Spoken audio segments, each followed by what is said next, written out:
Samson Q9X. This review has been a nightmare. Am I recording? Okay, I'm not going to put it 100% on the microphone. There's a lot of RF interference in this office, and this microphone particularly needed to be in this exact spot. I mean, even the way the microphone is turned, this is the only place in my office that I could use the microphone. So why am I reviewing the Samson Q9X? It's because Samson reached out to me, and I've never worked with Samson, the company, before, but I use a Samson, the Q2U here, every day in one of my audio setups. So in fact, I just noticed that the paint is completely worn off on the on-off switch. That's how much I use this. Samson also has the Q9U, which came out before this, which is also XLR and USB output. The Q9X, the X is XLR only, a little bit more affordable than the Q9U, but a little bit more than something like the Q2U, which is, style-wise a completely different microphone. However, it sounds great. They also sound different. And in fact, this one, the Q9X, is supposed to sound different than the Q9U, but I've seen things that indicate that the capsule is the same. They said the capsule is different. The only way to know is to put them up against each other. We'll hear the XLR output of the Q9U because I have that as well, so that I can make that comparison. So that's the disclosure. I'm working with Samson. They sent me the microphone. You're seeing this review before they are. So besides the sound, and I highly encourage you to check out other videos here on YouTube that review the Q9X so you can hear different voices on the Q9X as well as different environments, because clearly mine is going to sound differently. Stupid RF. Another thing that you can't tell without having the microphone, besides what it sounds like, is the build quality. You wouldn't know really if this is plastic or if it's metal. It is all metal, except there's plastic caps on the end here, which I will mention. But it is all metal. It has a lot of weight, so it feels like it's built really well. It is built really well, and I expect it to last. Even the yoke, which attaches to the mic stand or a boom arm, is metal as well. And the way it attaches, which is a screw attachment, is exactly the same as the yoke on the SM7B, which is really nice. Not all of them spin on, so you don't have to spin the mic around the mic stand or the mic stand around the microphone. I have some like that. It's a real pain in the backside. This one screws on with just the screw, so you don't have to twist the mic around. Trust me, it's one of those small, valuable additions. That said, once I've tightened it down, moved the mic a little bit, and it seems like it comes loose easily. So I'm not sure it's working as well as it should be. Could be user error, but I don't think so. My SM7B doesn't do that. So the plastic caps that I mentioned are covering what you would assume is a screw, so you could tighten it, on the yoke if it becomes loose. I did remove that with a knife. You probably want to use something that's plastic to do that, but I was able to remove the plastic cap, and there are really small screws in there, so I think you can tighten it. The SM7B, which of course costs a lot more, has some metal knobs you can twist to do the tightening of the bolts right on the side of the microphone. So, you pay more, you would expect to get more, and in that case you do. This being an XLR microphone, you have to have a way to get that XLR into your computer, which can be an audio interface, or go direct to a recorder, which is what I'm doing with the Mix Pre over there. The gain is at about 55 dB, and I think I added some more gain with the volume knob, 2 different stages of gain, so around 60 dB. This mic, like most dynamic mics, needs a considerable amount of gain to get up to a level that is good for recording. But I also ran it through a 2i2 third generation Focusrite, which is a cheaper interface, and it sounded clean, again, at around near the top of that gain range, which again is around 55 dB. And any noise you're hearing in the audio when I'm quiet, that's either background outside of my office, or there's a fan in the light, or a little bit of that interference. I found the only spot that has mostly no interference. So that's what you're hearing. About that interference, the microphone's supposed to be good at rejecting that. However, if I move the microphone and I'm quiet and just listen to the noise floor, you'll hear what I'm hearing. Now again, my room is presenting the issue, but this particular microphone is not helping with the problem. If I attach the SM7B and I go into the same exact spot and I'm quiet, here's what you get. So the SM7B also designed to reject RF interference, and it's doing the job. Interestingly, the Q9U that I have via XLR also doesn't seem to be presenting a problem. And again, that's why I encourage you to watch other YouTube videos about this. No one else is saying they're having an issue with interference. So that's why we have a lot of reviews on YouTube. You can get different people's experiences so you can make a decision whether it's something you want to get for yourself or not. I talked about the yoke attachment if you are going to put this on a microphone stand or a boom arm, especially if that is also attached to a desk. Here I'm sitting in a chair and the mic stand is on the floor. Any noise around this microphone, and I actually thought this might have been a little hyperbole when I was hearing it on other reviews, it is extremely sensitive to any noises near the microphone. In fact, this is my foot on the floor near the mic stand. You can hear it resonating up through the mic stand and into the microphone. And of course, if you move the microphone, you touch it in any way to move it, or the mic stand, for whatever reason. I mean, if you're on a boom arm, you're probably going to move your microphone around. I would be very cautious with the Q9X. I just wouldn't touch it. But also, if you're typing on a computer or your arms are on the desk, anything, it's almost certainly going to pick it up. So if that is your setup, I probably wouldn't get this microphone. Now, I actually do think the microphone sounds pretty nice. A lot of people think it's muddy. This also has a mid-frequency boost on it. So like the SM7B, which has some switches on the back, a low cut or a high frequency boost, those are the options. This one has a mid-frequency boost. So mid is generally where the human voice lives the most, and it boosts that up. So the real value here, and I will switch that on in a second, is that if you're going to do something where you're recording and you don't get to do any post-processing, so that would be maybe a podcast that you're a guest on or a live stream, you may need to enable that so that it is not too muddy, too much of that low end. It's very clear. So if you don't have any other gear, like an EQ or anything else attached to it, you're not running it through software where you can do some EQ, you're probably going to want to engage the mid-frequency boost to get your voice to cut through and not sound too muffled. So if I engage the mid-frequency boost, all right, that's the mid-frequency boost. Yeah, you can definitely hear the upper end of the frequency range for my voice. I'm trying to be careful and watch out for the esses. Ooh, that can be sharp. Or even the back end of my voice is sharp when you boost that too much. Some people are going to really like that. But if I was doing something where I couldn't post-process the audio, I probably would enable that so that the final result wasn't all muddy. So I'm also not using any kind of windscreen or pop filter. And this microphone does a pretty good job at rejecting plosives, P words, B words. Pretty people bring pineapple pizza. Pretty people pick pineapple pizza. Pretty people pick pineapple pizza. Pretty good.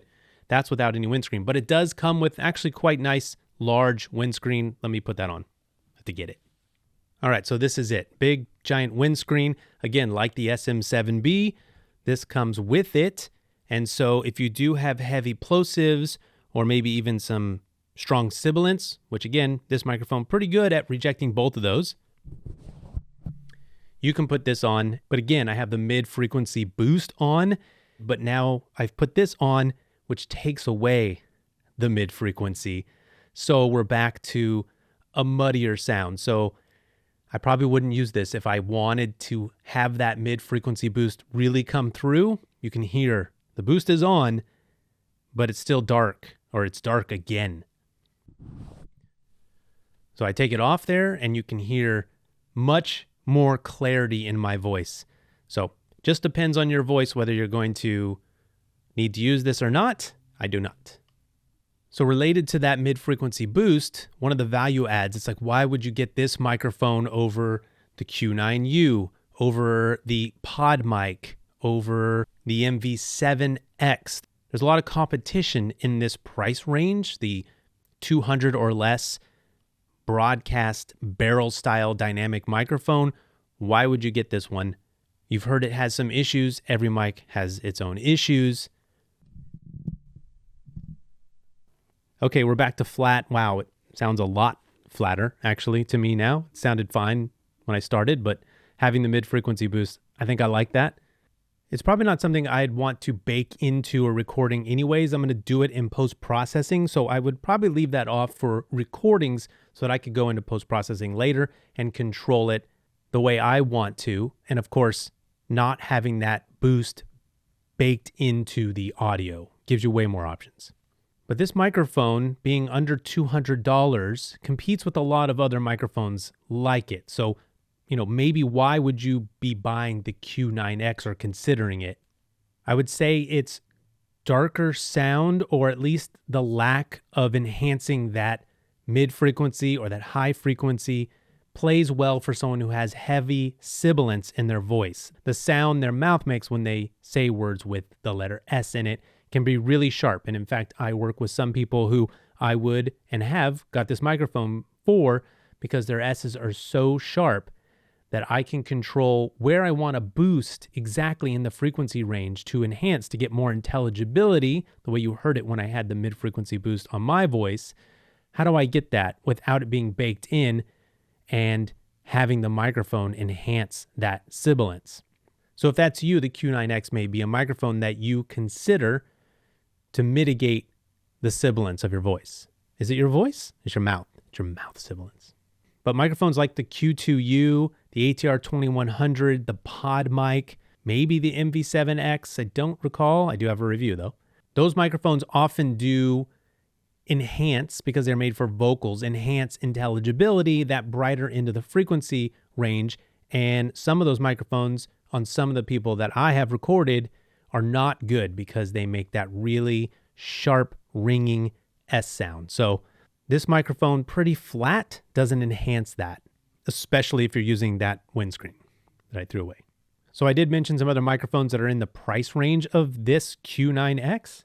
The Q9X itself is currently about $130 in the US, but the Shure MV7X, which is a very similar broadcast style barrel microphone, dynamic, cardioid polar pattern, XLR output, that one's currently $170. The Q2U that I mentioned I use, that's about $60. And if you get the all black version like I have, it's about $70. The PodMic, which is similar to this one, is about $100. And the Q9U, which comes again with XLR and USB, is around $200.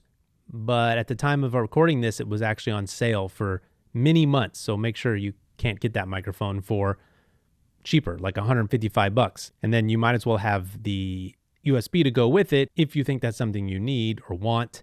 But if you can get a deal on it and you're considering this microphone, maybe a few more extra dollars, that's the way to go.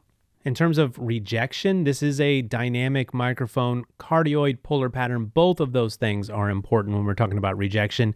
From the side, you can see my voice drops off significantly. And then from the back, my voice drops off quite radically. In fact, it's just bouncing off the wall back there. So as I come back onto the microphone, standard rejection for a dynamic microphone. That's a big reason why a lot of people use them. They have the ability to drop off the sensitivity soon as you get away from the microphone. That could be good or bad depending on what you're trying to do. And again, if we listen to when we're quiet on a dynamic microphone compared to when we're quiet on a condenser microphone, the cardioid polar pattern is playing a large part of that because its pickup area is right in front, but it being a condenser versus a dynamic also has some effect on the amount of background noise you're going to get from it. So let me plug in some of those other microphones that I mentioned so we can get a comparison of what the sound on the Q9X is versus those others, at least on my voice. I'll notice the screw tightening thing that I talked about on the SM7B. The Shure MV7X has the screws too. I would have liked to seen those, but again, this one costs more. So this is my voice on the Samson Q9X with the mid-frequency boost not engaged. And this is my voice on the Shure MV7X, and it is not enhanced in any way as well. So Shure MV7X, Samson Q9X, Shure MV7X, and Samson Q9X. Okay, now I have the Rode PodMic. So you're hearing me on the Rode PodMic, which again seems a lot brighter. But this is the Samson Q9X versus the Rode PodMic. Samson Q9X versus the Rode PodMic. Also, twisty tighteners. And this is the Samson Q2U, which is also much brighter. I can definitely hear it, which could be dangerous for someone who has sibilants. The Q9X, you can hear, is much flatter. Obviously, if I engage the mid boost, it'll sound more like the Q2U. Q2U is a Samson, by the way, if I didn't say that. Mid boost. All right, there's the mid boost on the Q9X, which is now closer to the Q2U and the brightness that it has. Turn it back off. That's Q9X flat. This is Q2U flat, native, whatever you want to call it. But listen to that. That's the sound I'm talking about. So the Q2U also picking up that interference. But if you turn it a different direction, this is the weirdness of my space. Gone. So the Samson mics have a little bit of trouble with at least this space, but I told you I use this every day. So over there, it's fine. I also have some processing on it, so I don't hear that. All right, here is the sister microphone to the Q9X. This is the Q9U. And speaking of that issue, guess what? I can put this microphone anywhere in this space and I do not have the interference issue. So it looked like Samson was striking out on the RF rejection. The Q9U in this case is doing a great job. So this is the Q9U, and it is on its flat frequency response. In fact, it actually has several modes. With the flat mode that it's in now, it also has a low cut, which the Q9X doesn't have, but it also has its mid-frequency boost. So let's compare those two. All right, there's the mid-frequency boost on the Q9U, which sounds similar to me as the boost on the Q9X, which you're hearing right now, but let me engage the boost. All right, there's the Q9X boost. I feel like the Q9X mid-frequency boost is brighter and actually enhances a portion of my voice that I enjoy more. I'm also hearing both microphones, so it gets really weird. Do they sound different to you? Mid-frequency boost on the Q9U, mid-frequency boost on the Q9X. Let me know if they sound any different to you. In fact, let's go back. Back to flat on each of the microphones. Do you hear a difference in the capsules of these two sister microphones? Q9U, this is the Q9U in flat mode. This is the Q9X, the Q9X from Samson in flat mode. Let me know. Okay, I'm going to finish out the review of this microphone. It's in flat mode, but I've done some post-processing. So if I was using this microphone, this is how I would post-process it. I cleaned it up, I did low cut, and future me probably added a little bit of clarity. So this is how I would process it after a recording. You're hearing that now as compared to what the sound was like through the rest of the video. Would I buy this microphone? Obviously for me, it's not usable in this space. And I don't know if it's this particular one or it's all of them. I don't know. If you have an issue like that, nobody else does. Most people do not. If you have an issue, you probably already know it. If you have another microphone, something to definitely test. You definitely want to bring a microphone into your space and hear it through the microphone. So for me, I couldn't really use it. I do like it. I like where it sits. I have bought it for people I work with who have a sibilant voice. So in their case, totally fine. I like the way it looks. I like the way it's built. Having the bolts to tighten the yoke would have been nice, but it's really firm and I'm not sure it's going to come loose, although get enough use case, it probably will. The mid-frequency boost, I do like it. I like having that option because it is a really flat or dark, lifeless microphone, but the mid-frequency boost really brings that out. In my voice, it works for me.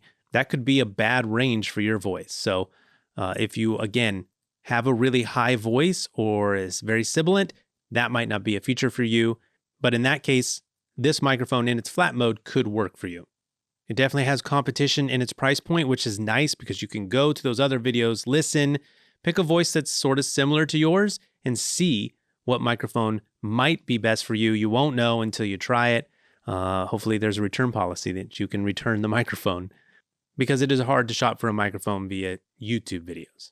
All right, ask your questions in the comments. Let me know if there's something you want to know about the microphone that I didn't present here. I will have it with me. I can always pull it back out of the drawer and try that test, hopefully to answer your question, and I will do that as fast as I possibly can. Check the links in the description for all the gear that I used in this video, and I will see you next time.